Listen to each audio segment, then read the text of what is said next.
What's going on, everyone? We've been eating good these days. We've got a bunch more spoilers to talk about. New leader, new rare base, okay?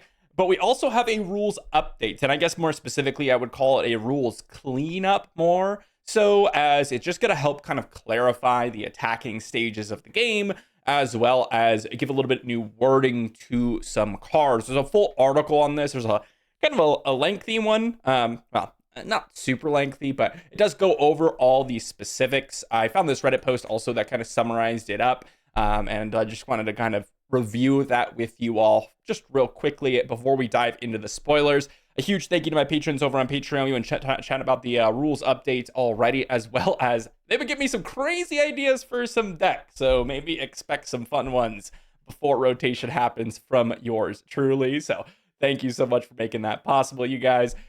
First up, for the rules update / rules, kind of tune up, they're basically changing the wording and like combat timing triggers. So there's a lot of cards that say like when attack ends or, when this unit is attacked. They're changing some of that. As you can see here, when this unit is attacked is now on defense. I think this makes a lot more sense because when you're playing as a new player, you play a card that says like on attack and then another card says when this unit is attacked, it's kind of confusing to know which one would kind of be the first of those to kind of activate. And it can matter in some cases. So I think on defense kind of makes it a very clear, here's the attacking steps. You get the attack trigger, then you get the on defense trigger. Resource is now a verb. So for example, Super Laser Technician always said put this into play as a resource, and now it would just say resource this card. Attacks now have 2 steps for triggers to happen instead of 3. So declaring an attack is step 1, and the attack finishing is step 2. And then the combat damage step is rolled into the end of the step of kind of the combat area. And then, well, the above changes will affect prior cards. However, of course, they're not going to change the wording on the cards that are already printed. So if there's any reprints in the future, they're going to be changed. There's going to be a little bit of tweaks for the release of, well, a Lawless Time. If you want to read the full breakdown of this, I'll leave a link to the article down below. It really is just kind of a cleanup. It's really meant to help, in my eyes, a lot of newer players, maybe some people that aren't like super rules fanatic, or maybe some casual Twin Suns enjoyers, to help get through a lot of the stages of the game without too many rules breaking. So there's also going to be the new rule listings for A Lawless Time for any of the new mechanics that they're introducing, and we will see that in the full kind of master sheet. I forgot what they call it, but the comprehensive rules will be released, and that's something that's important for those of you that are more competitive players, but haven't gotten that yet. But let's dive into some spoilers. Starting us off with a brand new rare base, we've got Alliance Outpost.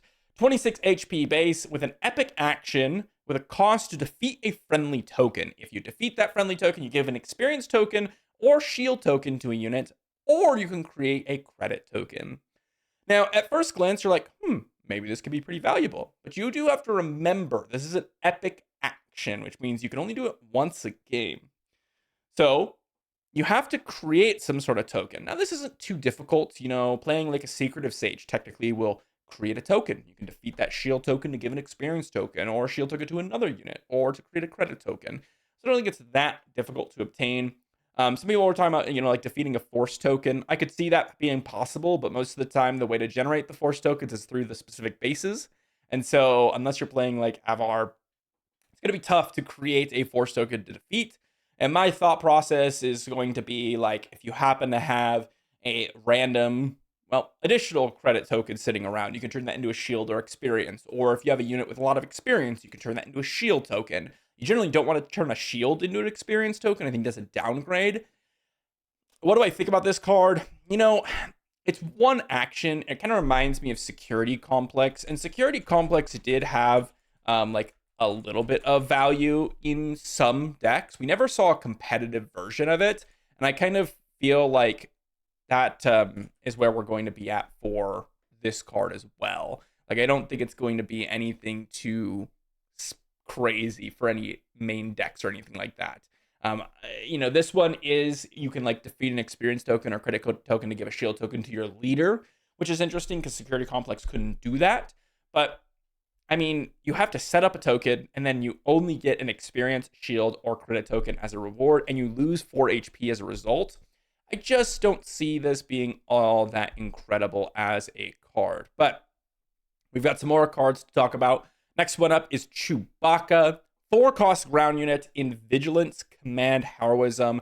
It's a 4/4 Rebel Wookiee. And this one has Overwhelm. And when the attack ends, if the defending unit was defeated, you give an experience token to this unit and heal 3 damage from him.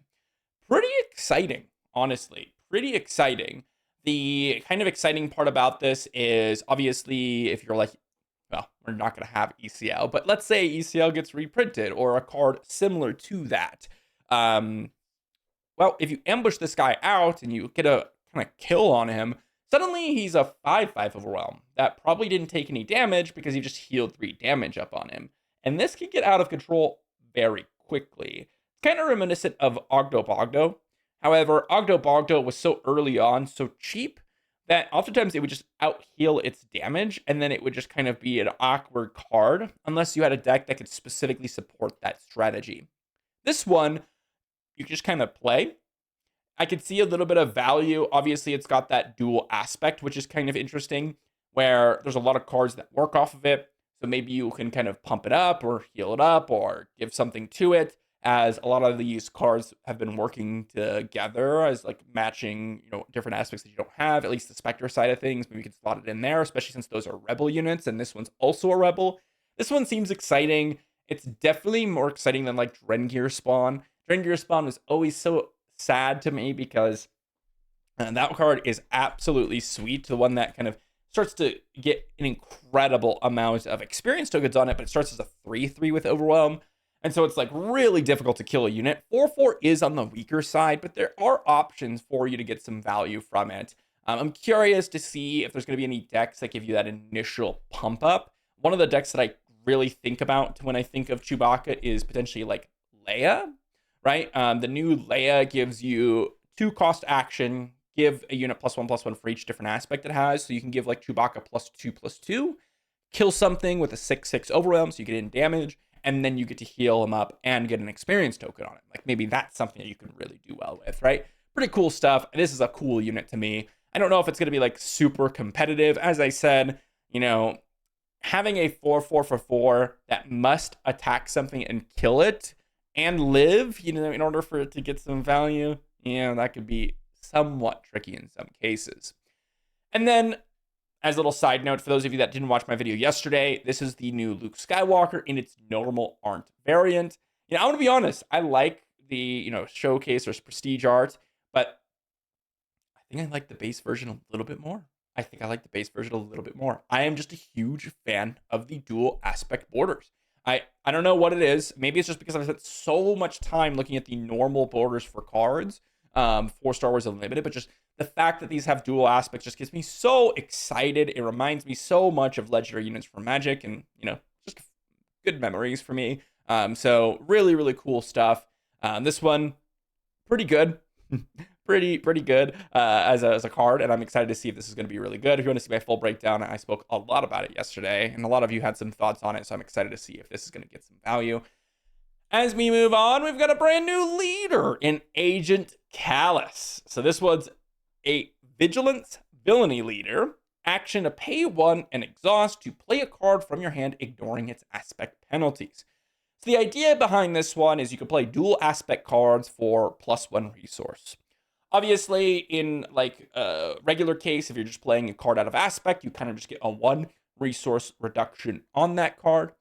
Dual aspect cards, though, this allows you to open up a lot of different, cards in the pool, like the Spectre cards, which is kind of interesting, for essentially 1 extra cost. And this can be good for some cards, especially when you consider the flip side for him. He's got a 3/6 stat line with an action to pay 1, play a card from your hand, ignoring its aspect penalties, and then when you play a Heroism card, you heal 2 damage from your base. So a little bit of healing coming in, pretty mediocre stat line, similar to Revan, similar to Hera, but you still get that action. First off, I love the flavor of this, considering, this is Fulcrum, or one of them. in the series, and you get to see that later on. I guess spoilers for those of you who have not seen the Rebels series. So the fact that you could kind of play these heroism cards in your deck by paying a little bit of extra cost just seems a little bit thematic to me. I think that's pretty cool for Agent Kallus. So I think they nailed kind of the flavor on this, but I don't know if it's all that powerful. When I look at Hera, for example, which had a similar ability where you can ignore the aspect penalties as long as you have 2 units, it's very easy for you to set up 2 units and try to keep those on the board. And then, in the early game, there's plenty of command cards, and hopefully, if you play like Command Vigilance, that you can kind of just play naturally in your deck, and not worry about having 2 units on the board. And then you just kind of get to play all these cards that are out of aspect for free. For playing Hera, I suppose. Agent Kallus always will make you pay 1 extra, even if it's like aggression, cunning, and you're in double vigilance, for example. Well, you're paying that 1 extra, or you're not playing that card unless you're paying like 6 extra if it's heroism, right? So this one could be a little bit weak because there's a lot of cards that are seemingly good, but then as soon as you tag an extra resource cost on them, I'm suddenly way less excited about them. A perfect example of this is like Ezra, who is a perfectly reasonable unit on the initial glance. Full resource 4/5 with restore 1. You get a heal when he comes down in Vigilance Command Heroism. But then when you play him as a 5 resource card, well, it's a 5 resource 4/5 with raid 1. Not restore 1, raid 1, sorry. And then you get that little bit of heal. I mean, there's 5 resource 6/6s out there, right? That have incredible abilities. So I don't know if the extra resource cost is all that exciting to me. I do like the heal 2 damage portion. And sometimes, the extra resource doesn't matter in some curve spots. So I see there's potential for Agent Kallus. I'm excited to build around him. But I don't think it's as exciting as Hera. Not that having no restriction isn't good, or that Hera's restriction is like no big deal in terms of like people can't mess you up at some point in the game, or that's just kind of a free ability. The thing that excites me about Hera that Agent Kallus doesn't have is that there is a high upside. Whereas Agent Kallus, in some cases, there can be a high upside, but there isn't as high of a ceiling in this case, because you're always going to be paying that 1 extra. This is really going to come down to what cards do we see? Are we going to see something like Anakin, for example? I mean, we can play Anakin in Agent Kallus because we're going to be playing some heroism cards, in theory, in that deck in order to get some value. So we can get value from cards like Anakin from set 5, giving double -3/-3 triggers, which is good. So there is some synergy there, but are we going to have more cards like that really want to have villainy and heroism cards in their deck? And if so, maybe Kallus gets even more exciting, right? Because that is one thing that Hera doesn't have, right? Since Hera, although you get that free play, it's only for heroism. So you don't get that cross allegiance free aspect, which Kallus gives you. Well, not free, but 1 extra resource. So I think Agent Kallus is actually pretty cool. We'll have to see what other cards are coming up. That's really what I'm waiting on. With that said, we've got more previews. Starting off with Lawbringer, another legendary here, 8-cost space unit in Vigilance Villainy. It's a 7/7. When played and on attack, you choose an aspect. Give each enemy unit with that aspect -2/-2 for this phase. This is kind of like your new Snoke, is kind of how I think of this. It's the same cost. It is 1 extra stat line. You get that same -2/-2, and you can kind of wipe a lot of the board out from it if it's potentially strong. It's not a permanent static effect, so I don't think it's as strong as Snoke, but it is a space unit, so that is kind of interesting. I think this has some potential. I think it really depends on, whether or not the -2/-2 is going to do some work. If it's something that will immediately kill something in a good amount of cases, then yeah, I think it'll be totally playable. If there's a lot of units that, well, you're just going to briefly shrink them, I don't think this is going to fit the Vigilance Villainy style. Now, I'm not 100% sure, because I don't know if Vigilance Villainy will change in terms of the style of deck that it wants to be playing. But Vigilance does have a theme to it. And considering they're going to be reprinting a couple of cards, and they're going to be going through, well, not like guaranteed confirmed, but I am expecting them to reprint a couple cards, and they've already alluded to reprinting like mass board wipes and things like that. I'm expecting these style of decks, the Vigilance Villainy ones that is, to be more controlling. And I don't think this really fits in a more controlling deck in every single case. The thing about Snoke that's always really good is that you play him, not only are you killing a couple units like this would do, but you're also preventing every other unit from getting in a ton of damage, and you're preventing any future unit from getting out of hand immediately, so you can deal with him much easier. And Lawbringer just doesn't quite do that as well. Although, you do shrink leader units, so maybe there's something there. Let me know what you think about Lawbringer down below. We've got a couple more. Fett Firespray. This one is a 6-cost space unit in just villainy.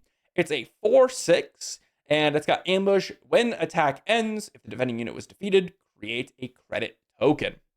So a little bit of a way to generate some credit tokens for your Underworld deck, maybe for Jabba or whatever the leader is going to be able to use that.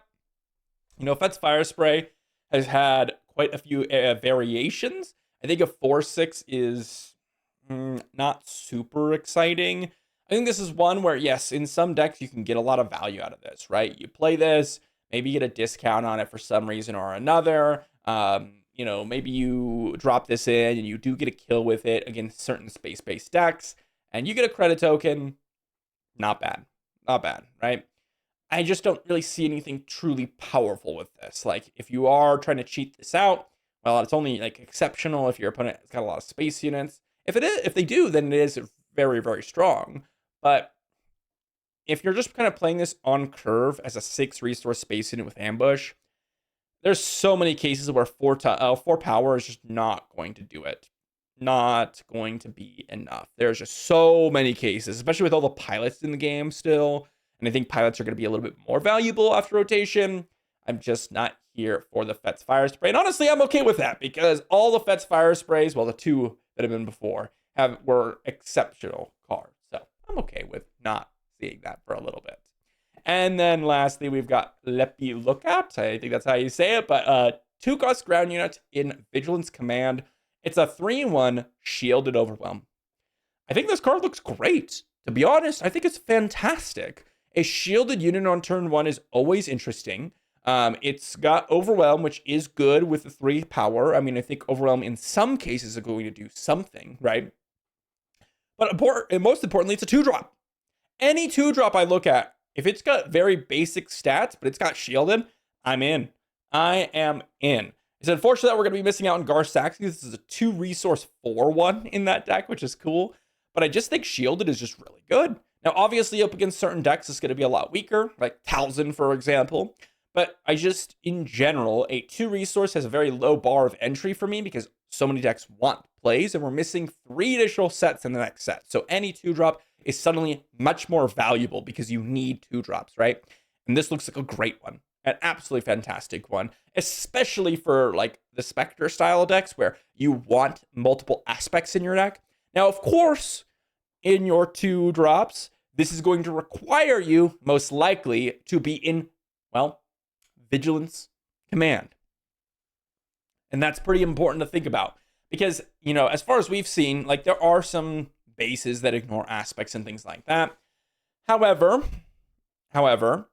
oftentimes those do have some prior setup for one reason or another. So Vigilance Command might be the baseline, but I will say, so far we've seen Leppy Lookout, we've seen Han Solo, which is another no heroism command vigilance card, and both of them are very strong turn 1 plays. You know, I think Han Solo being a 1/1 shielder that generates the experience tokens as you attack is also decent. And then you can, of course, pair that with Ezra, and suddenly, you know, you've got 3 very solid command vigilance cards in your baseline deck. Maybe you play Hera, and then you start filtering in all of these other, you know, like Spectre units. Like suddenly I could think of a deck where you're playing Leppy Lookout, Han Solo, you know, other cards of that type. And then you're playing like Zeb and you're getting the command aspects. So you get to go 5 damage to a unit when you play him. Or, you know, you're playing Kanan and you got, well, command. So you get to bounce something for 4 cost. You're doing all these different types of things and you can really get some value out of it. So this is a really, really quite interesting one. Heck, you can even drop Chopper in this deck, which is another Spectre unit that allows you to get a 3/4, right? For rated 1 for 2 costs since you got a Vigilance card. So I think there's a lot of potential there. It's very, very exciting when you have all these mix of aspects and you're trying to combo them together, at least in the Spectre side of things. That is pretty exciting to me. So really cool card. And I think it's just good. I think it's straight up just good. That said, that's going to wrap up all the spoilers that I have for today. Like I said, I'll leave the rules update down below. What do you guys think about Chewbacca? I think this card looks really, really fun to play with. Alliance Outpost, I'm not sold on it. I don't think it's going to be very good. 26 HP is also a lot to miss out on, especially when we got Data Vault in the meta still. Agent Kallus, I'm excited to see what brews we can come up with. Hopefully there's going to be some payoff for playing heroism and villainy in your deck at the same time, similar to Anakin. And then, of course, Leppy Lookout, Firespray, Lawbringer. Is it the new Snoke? Is it just going to be a space unit that no one plays? Well, we'll find out very shortly, I suppose. Let me know what you think in the comment section down below. Thanks for watching, everyone. I'll see you all for the next one.